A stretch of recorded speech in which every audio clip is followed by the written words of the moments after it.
베스트 종목 상담 시간을 시작합니다. 베스트 종목 상담 시간에는 시청자 여러분들이 들고 계신 종목 집중적으로 봐드리는 시간인데요. 두 가지 참여 방법으로 종목 신청 받고 있습니다. 013-3366-0110번으로 무료 문자 참여하실 수 있고요. 또 3153-2610번으로 전화를 주실 수도 있는데요. 실시간으로 종목 상담 받으실 수 있는 기회니까 놓치지 마시고 지금 바로 신청해 주시면 되겠습니다. 자, 함께해 주실 두 분의 전문가 소개를 해드립니다. 투자 손자병법 일부 시간에 함께해 주셨던 두 분의 전문가 수고를 해주실 텐데요. 교보증권 여의도지점의 임영식 전문가, LNS 파트너스 하창몽 팀장이십니다. 안녕하세요. 안녕하십니까. 예.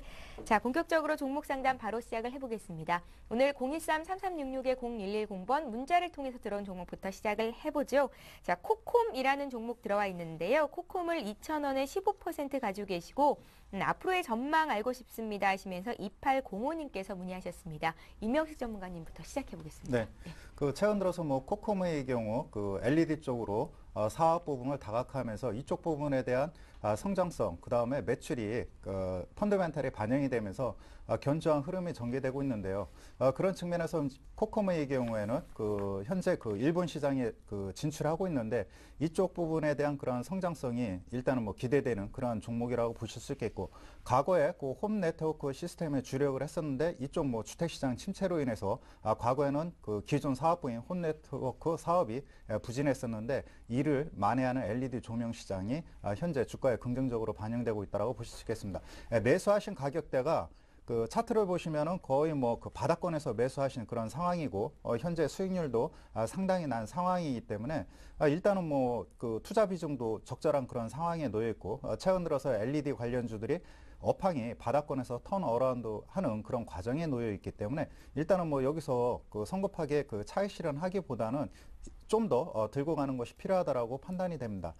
코콤의 차트를 살펴보시면은 최근 2, 3개월 동안 단기 저항대로 작용했던 2,300원대를 최근 2, 3일 동안 강하게 돌파하면서 한 2,500원대에서 저항을 받고 있는 그런 모습을 보여주고 있습니다. 단기적으로는 매물 압박을 받음으로 인해서 옆으로 횡보하는 그런 변동성이 진행될 가능성이 크지만 월봉 추세를 보시면은 현재 기존의 2011년도죠. 예, 2011년도 장중 고점이 2,700원에서 한 3,000원대에 있기 때문에 매출액이 작년도 700억에서 금년도에는 한 1,000억 이상 매출액이 증가할 것으로 예상되기 때문에 장기적 측면에서 3,000원대를 향한 상승 흐름이 전개되지 않을까 이렇게 판단이 됩니다. 다만 거래 대금이 작고 지금 호가 공백이라든가 이러한 것들이 크기 때문에 매매 시점을 잡기는 어려울 것으로 보여집니다. 그렇기 때문에 일단은 중기적 관점에서 대응하는 것이 필요하다고 판단이 됩니다. 예, 코콤 봐드렸고요. 자, 이번에 역시 또 문자로 들어온 종목 중에서 웅진에너지 보겠습니다. 어제 10% 급락 나왔었고요. 오늘 소폭 오르는데요. 이분께서는 웅진에너지를 8,960원에 사셨습니다. 비중이 많으세요. 50%를 가지고 계신데 4983님의 종목이거든요. 하 팀장님 의견 듣겠습니다. 예, 웅진에너지면 이제 태양광이도 요새 가장 이번 주에 화두가 태양광이었지 않나 말씀드렸고, 매수가를 생각한다 그랬을 때는 최근이 아니면은 이제 한 5개월 전이라 제가 생각이 되는데, 제가 판단할 때는 태양광주가 최근에 어떤 1월 이후에 가장 큰 이슈였고 2월 달에도 이슈였는데 어제부터 약간 이제 삐그덕거리는 모습이 나왔죠. 독일 쪽에서는, 독일은 사실 이제 세계 2대의 태양광 회사입니다. 유럽 쪽이 조금 삐걱대고 있고 아직도 폴리실리콘 가격에 대한 이야기 조금 부정적으로 나오고 있습니다. 웅진에너지 같은 경우는 사실 두 가지가 있는데, 원래 태양광이라는 게 폴리실리콘형이 있고 태양전지가 있죠. 그래서 이 웅진에너지 같은 경우는 태양전지용 인고 또는 웨이퍼를 만드는 회사다 말씀드리겠고요. 실제적으로 봤을 때는 최근에 어떤 흐름 자체가 워낙 좋았기 때문에 제가 뷰에 대해서는 조금 말씀을 드리면, 장기적으로는 좋은데, 그러니까 국제 유가도 사실 불안하다 보니까 태양광, 원자력, 풍력에 대해서 장기적으로는 좋은데 아직까지는 아니지 않나 저는 그런 생각하고 있고요. 워낙 간단히 생각하면 OCI가 60만 원에서 한 20만 원까지, 웅진에너지 같은 경우도 사실 상당히 많이 빠졌던 종목이죠. 그렇다 보니까 그게 좀 반영이 됐다 생각을 합니다. 그렇기 때문에 투자 의견 드리면은 제가 판단할 때는 매수가 고집하지 마시고 한 조금 정도만 지켜보다가 만약에 9,000원 돌파에 실패한다 그러면은 비중을 조금 줄이시는 게 좀 어떨까 싶고요. 물론 하락폭이 그리 깊지는 않을 겁니다. 워낙 이 웅진에너지 같은 경우도 2010년도에 한 15,000원까지 갔다가 한 3분의 1 토막 정도 낮다가 올라오는 흐름이 있기 때문에 급하게 빠지지는 않을 겁니다만은 최근에 이렇게 강하게 올라왔던 상승 탄력 자체는 조금 둔화될 수 있다. 굳이 어느 정도 성장성을 확인해야 되기 때문에 돈이 잠기지는 말자, 그런 투자지를 들으면서 소폭 약간 비중 축소 후에 재차 글쎄 한 7,000원 초에까지는 제가 내려올 것 같은데 그때 한번 재매수한 공략하는 게 어떨까 싶습니다. 예, 어디에 비중을 두시는지가 중요할 것 같은데요. 일단 손실을 최소화하기 위해서는 지금 시점에서 일단 비중을 줄이는 게 좋겠다라는 말씀이시니까요. 참고하시기 바랍니다. 자, 이번에 전화 연결해 볼게요. 안녕하세요. 네, 안녕하세요. 예, 안녕하세요. 반갑습니다. 예, 반갑습니다. 예, 우리 시청자님 어떤 종목 봐드릴까요? 한진해운요. 한진해운이요. 예, 예, 얼마의 비중을 몇 퍼센트 실으셨습니까? 17,650원. 50%. 17,650원에 비중이 50%시라고요? 예, 예. 예, 어떤 점이 가장 궁금하세요? 이 중장기로 매수했는데, 예. 향후 뭐, 운수 장비 전망이라든가, 이차 목표가, 중장기적으로. 예, 중장기적으로 앞으로의 한진해운 전망과 함께 목표가 세워드리면 될까요? 예, 예. 예, 그렇게 해드리겠습니다. 잘 한번 들어보세요. 예. 예, 임혁씨 전문가님 봐주세요. 네, 그 한진해운의 경우에는 그 최근 들어서 운임 인상이 그 예정돼 있죠. 3월달 미주 노선이라든가 그 다음에 유럽 쪽 운임 인상이 현재 예상되고 있는데 이미 유럽 그 최대 해운선사에서 100% 요금 인상이 나타났고 그 다음에 해운 선사들이 자체적으로 현재 그 과다한 그러한 컨테이너선 운행을 그 줄이기 위해서 나름대로 공급 조절을 하고 있습니다. 그러한 측면이 현재 긍정적으로 반영이 되면서 주가가 뭐 9,000원대, 만원대에서 최근에 17,000원대까지 강한 그러한 상승 흐름이 나타나고 있는데 이러한 요인들은 주가에 그 선방영되고 있다라고 보실 수 있겠습니다. 그런 측면에서 한진해운이 좀 더 한 단계 더 레벨업 상승하기 위해서는 본격적으로 자체적인 세계적인 그 경기 회복과 맞물리면서 컨테이너선 그 수요가 증가하겠죠. 그런 측면에서 일단은 뭐 한진해운의 경우 2분기 턴 어라운드가 기대되는 그런 상황에 놓여 있기 때문에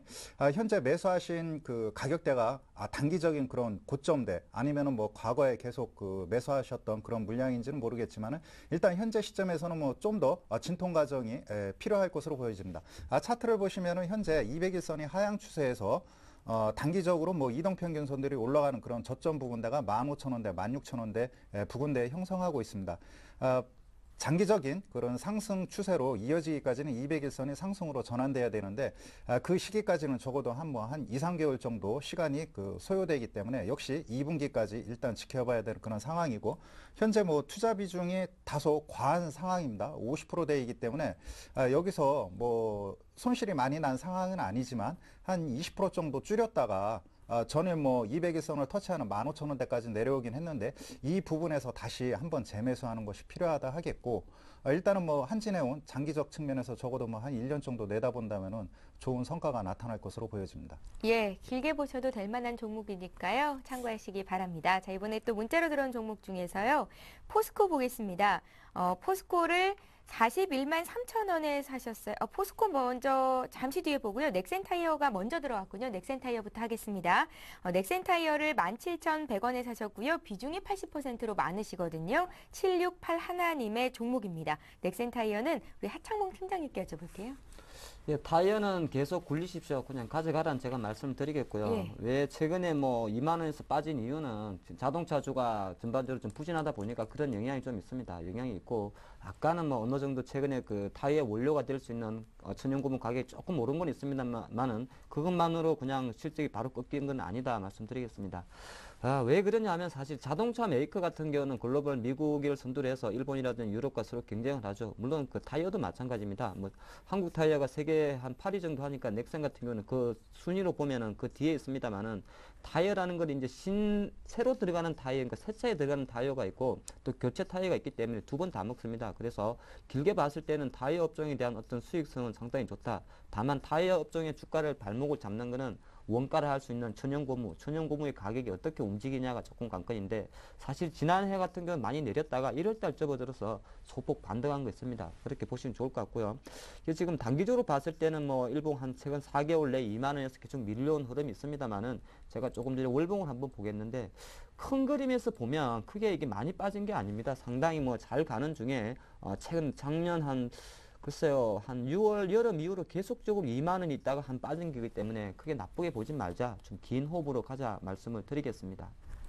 예. 자, 이번에 포스코 봐드릴게요. 포스코를 문의하신 분은 41만 3천 원에 사셨고 비중이 45%십니다. 3373님의 종목인데요. 오늘 좀 많이 빠지네요. 네. 예. 그 최근 들어서 뭐 외국인들의 그 매수세가 계속해서 꾸준히 유입되고 있는 그런 상황에 놓여 있기 때문에 현재 뭐 눌림목 상황이 전개되고 있지만은 계속해서 견조한 상승 흐름이 전개될 것으로 보여집니다.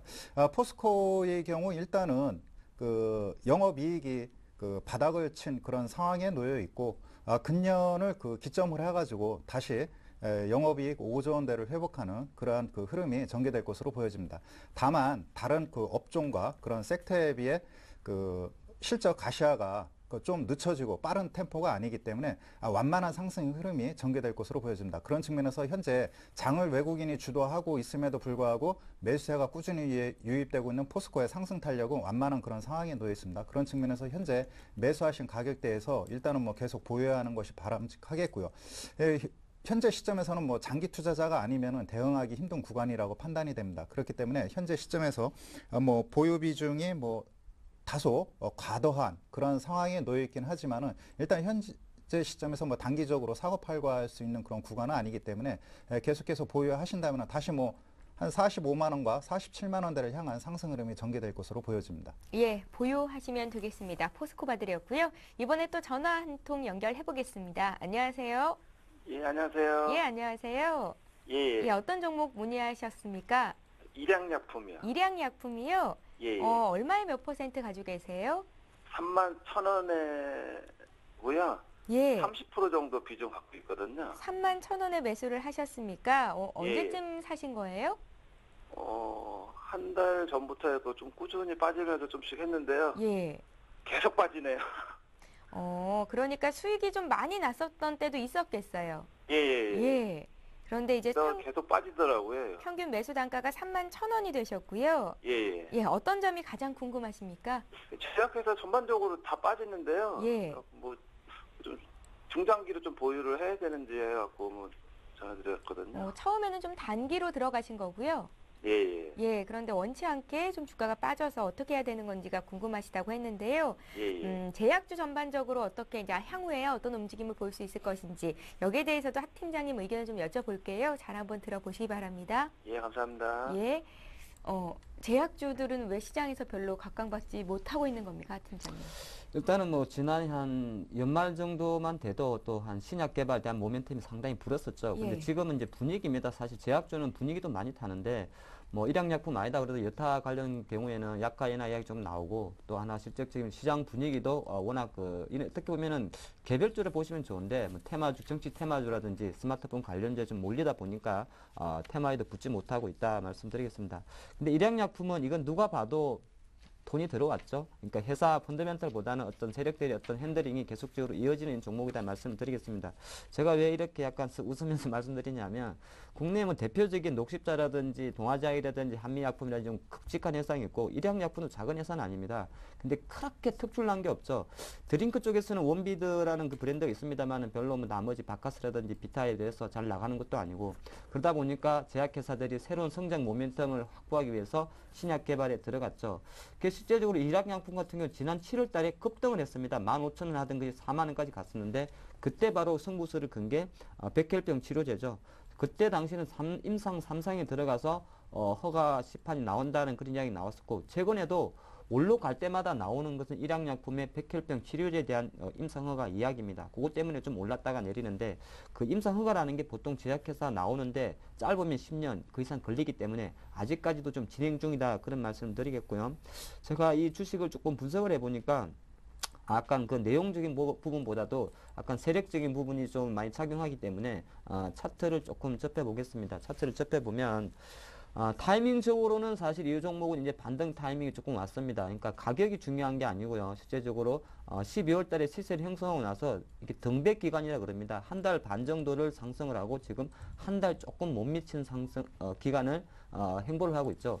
그렇게 됐을 때는 조금은 횡보 기간이 조금 더 길어집니다. 그러니까 상승 일수가 10일이 되게 되면 횡보 조정 일수는 보통 15일이나 20일까지 가기 때문에 조금 더 플랫 조정 가능성이 있다 말씀드리겠습니다. 그래서 이런 종목은 일단 투자는 제가 그냥 보유를 하시란 말씀드리겠고요.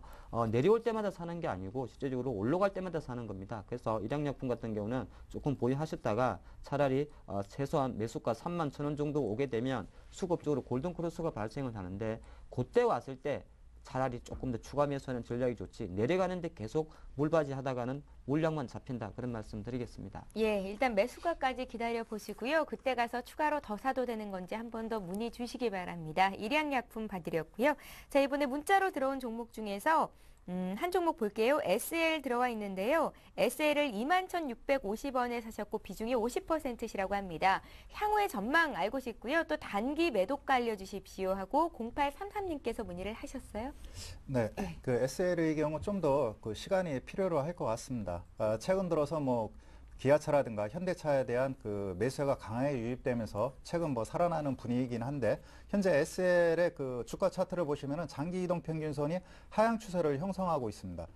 그리고 유럽이라든가 중국 쪽에서 자동차 시장이 다소 판매량이 둔화되는 그런 모습을 보여주고 있고 다만 그 국내 자동차 기업들의 경우 그 2분기와 3분기가 자동차 그 성수기에 진입하는 그런 시간이 있기 때문에 향후 SL이 현재 가격대에서 바닥을 다진다면 적어도 한 1, 2개월 정도 최소한의 1, 2개월 정도의 바닥권에서 흐름이 형성된 이후 본격적인 상승 랠리가 이어지지 않을까 이렇게 판단이 됩니다. 그렇기 때문에 투자 비중이 다소 높긴 하고 현재 시점에서 사고 팔고 할 수 있는 그런 과정은 아니라고 판단이 됩니다. 그렇기 때문에 현재 시점에서 일단은 그 보유 비중이 크기 때문에 일정 부분 비중을 줄였다가 다시 시차를 두고 한 1, 2개월 후에 본격적인 상승 랠리가 날 때 그때 이제 다시 본격적으로 공격하는 것이 필요하겠고 지금은 뭐 장기 투자가 아닌 이상 단기적 그 시각에서 접근하기는 무리라고 판단이 됩니다.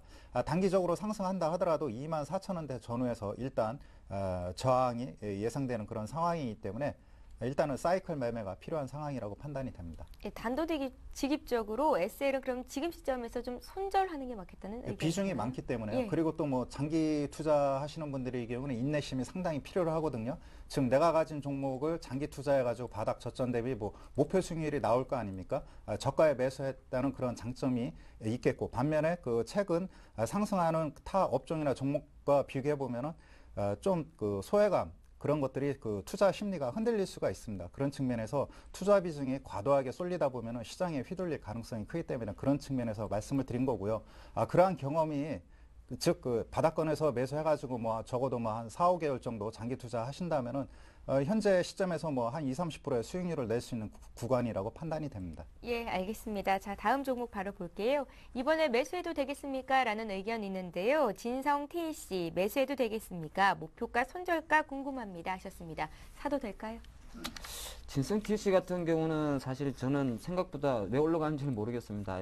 정확히 말해서 진성 TC 같은 경우는 회사는 상당히 좋고 성장 회사는 맞는데 굳이 이렇게까지 갈 필요가 있을까 생각이 드네요. 왜 그러냐 하면은 대표적인 건설기 중장비 업체입니다. 건설기 중장비니까 우리 그래서 보면 두산 인프라고 저는 굴삭기 이런 거 만드는 부품 회사죠.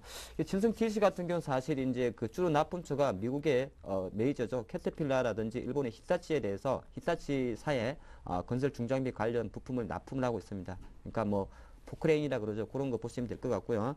근데 최근 올라가는 모멘텀을 보면 이게 아마 중국 긴축 완화 이야기 때문에 계속적으로 중국 개발에 대한 이야기가 나오면서 조금 올라가고 있다 말씀을 드리겠습니다. 그래서 실제적으로 제가 볼 때는 지금도 어느 정도 이 진성 TC는 상승 추세를 가져가고 있기 때문에 투자 전략으로 말씀드리면 일단 보유는 저는 말씀을 드리겠고요. 추가 매수에 대해서는 저는 조금 기대를 한번 기다려보자 그런 말씀 드리겠습니다. 일단 시장 일각에서는 3월을 전후로 해서 중국의 전인대에서 어느 정도 긴축 완화 이야기가 나온다고 예상됐기 때문에 그 시간이 앞으로 한 2주, 3주 정도밖에 남지 않았죠. 그래서 만약에 그때 실제적으로 중국의 전인대에서 어느 정도 긴축 완화에 대한 모멘텀이 강력하게 나왔을 때는 이 주가는 날아갈 것입니다. 하지만 그 전까지는 어느 정도 다시 만약 시장에 실망감을 준다면 다시 내려오겠죠. 그래서 지금 중장비 관련, 굴삭기 관련주들이 상승하는 이유는 아무래도 3월에 예정되어 있는 중국의 긴축 완화 기대감에 좀 주가가 선반영하고 있지 않나 그런 말씀 드리겠습니다. 그래서 회사도 좋고 성장수도 있지만은 최근에 주가가 10,000원에서 한 40% 올라온 거에 대해서는 부담이 있다. 그런 말씀 드리면서요. 상승 추세가 있기 때문에 가져가시고 어느 정도 또 추가 매수에 대해서는 약간은 조금 조정이 필요할 때 매수하시면 좋을 것 같고요.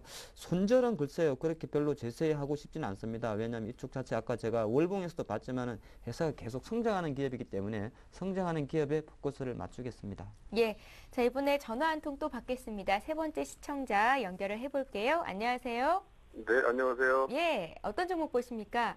저 메리프로는요. 메리프론이요. 예, 예, 그 비중이 50%고요. 예, 그 1월 달에 그 9,600원에 매수를 했어요. 9,600원에 사셨고요. 예, 예. 예, 메디프론을 요즘에 너무 많이 내려갔어요. 비중이 50%라고 하셨죠? 네네. 예, 지금 손실을 꽤 많이 보고 계신 건데요. 어떤 점이 네. 가장 궁금하십니까?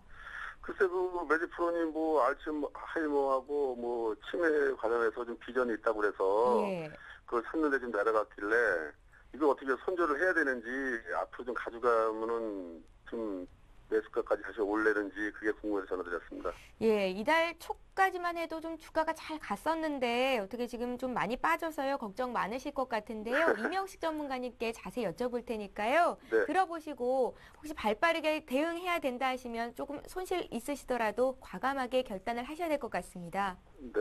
예, 잘 한번 들어보십시오. 자, 네. 임 전문가님, 어떻게 매수가 올 수 있겠습니까? 네, 그 아무리 좋은 주식이라도 타이밍이 중요합니다. 예. 그리고 성장성이라든가 이러한 기술력이 있는 회사들의 경우에는 일단은 거기에 대한 그런 프리미엄을 받지만은 계속해서 분기별로 실적을 발표하지 않습니까? 그런 측면에서 펀더멘탈이 개선되는 요인 두 가지 측면에서 일단은 그 대응을 해야겠고요.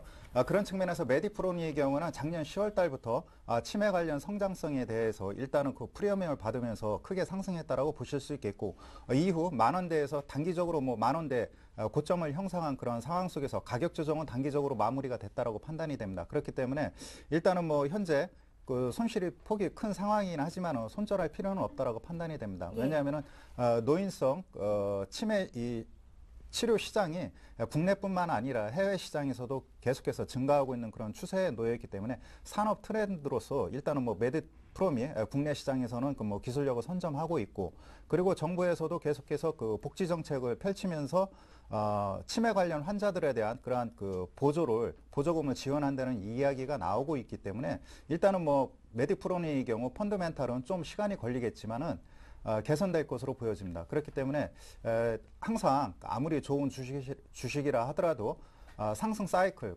국면마다 체크할 그 몇 가지 그 요인들이 있습니다. 그런 거를 살펴가면서 단계적으로 물량을 늘려나가는 것이 필요하지 한꺼번에 매수 비중을 뭐 과도하게 집중하는 것은 좀 다소 무리가 있다라고 판단이 됩니다. 그렇기 때문에 일단은 뭐 단기적으로 한 8,800원대 가격 올 때 비중 한 15% 정도 줄이시고 나머지는 일단 뭐 10,000원대권까지 시간은 필요로 하겠지만 다시 회복할 것으로 보여집니다. 예, 여유가 있으시면요. 조금 길게 들고 가시면 되겠고요. 8,800원 왔을 때 비중 좀 줄이자 하셨으니까 참고하시기 바랍니다. 자, 이번에 문자 종목도 보겠습니다. STX 반도체 볼까요?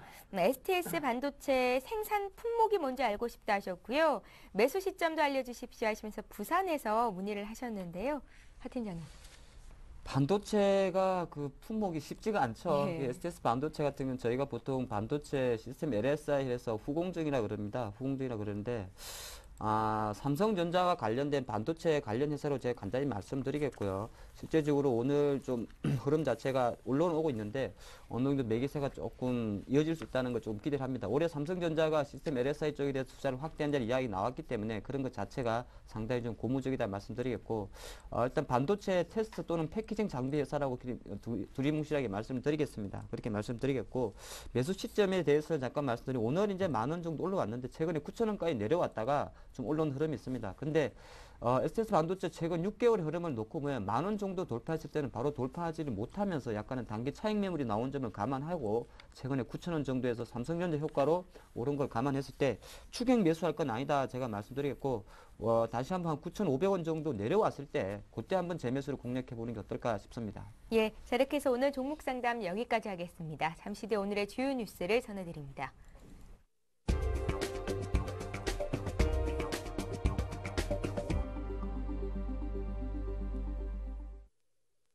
이 시각 주요 뉴스입니다.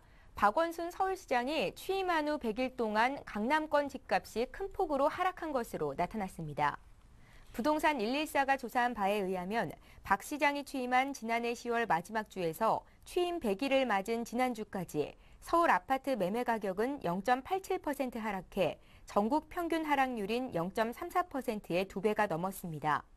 특히 강남구 1.75%, 송파구 1.32%, 강동구 1.23%, 서초구 1.01% 하락하는 등 강남 4구가 아파트 가격 하락을 주도했습니다.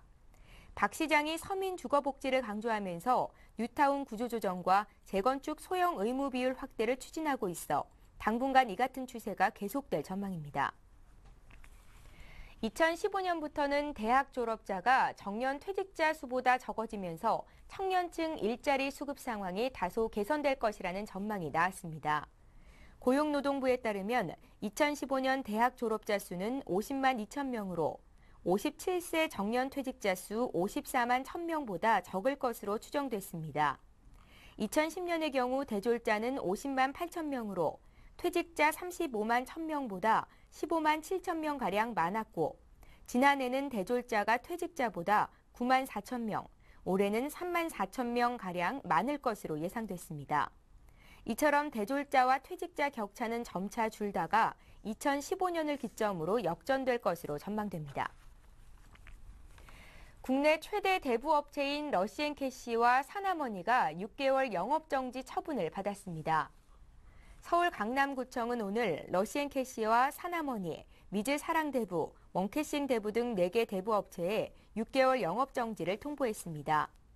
이에 따라 러시앤캐시 등 4개 업체는 다음 달 5일부터 오는 9월 4일까지 신규 대출, 증액대출, 광고 등 일체의 영업행위를 할 수 없습니다. 해당 대부업체는 행정처분 수용이 자칫 형사상 판단에 영향을 줘 등록 취소로 이어질 수 있다는 판단 때문에 불가피하게 영업정지 처분에 행정소송을 진행하겠다는 입장입니다.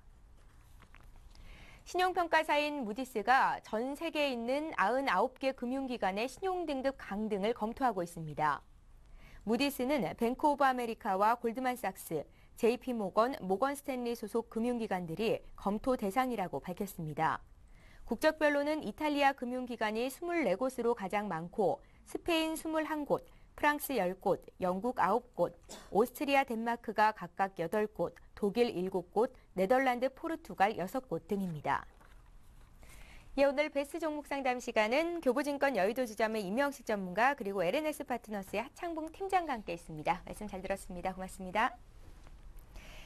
오늘 베스트 종목 상담 시간 여기서 마치고요. 잠시 뒤 글로벌 소식을 모아서 전해드리는 글로벌 투데이 시간이 이어지니까 많은 시청 부탁드립니다. 저희는 내일 이 시간에 다시 찾아뵙겠습니다. 고맙습니다.